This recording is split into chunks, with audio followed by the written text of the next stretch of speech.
I went with former Congressman Dennis Kucinich, who had been there many times before and who had met with Assad before.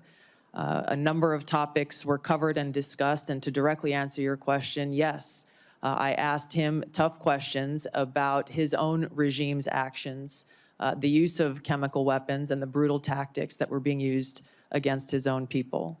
Were you able to extract any concessions from President Assad? No, and I didn't expect to, but I felt these issues were important to address.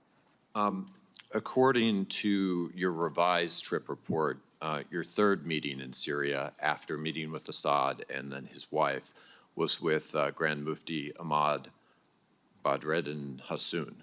Forgive me if I'm not pronouncing that correctly. In an October 2011 speech, the Grand Mufti warned the U.S. and Europe that we will prepare suicide bombers who are already in your countries if you bomb Syria or Lebanon.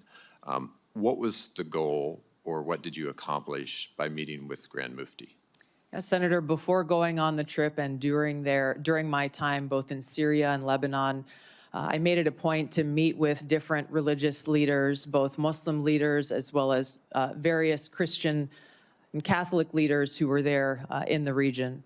I did that both in Syria and in Lebanon to hear from them about what their concerns or thoughts were with regard to the war that was being waged at the time. Were you aware of his threats regarding suicide bombers in the United States? I was not and had not heard that until today. Who vetted the people that you met with on this trip to Syria and Lebanon?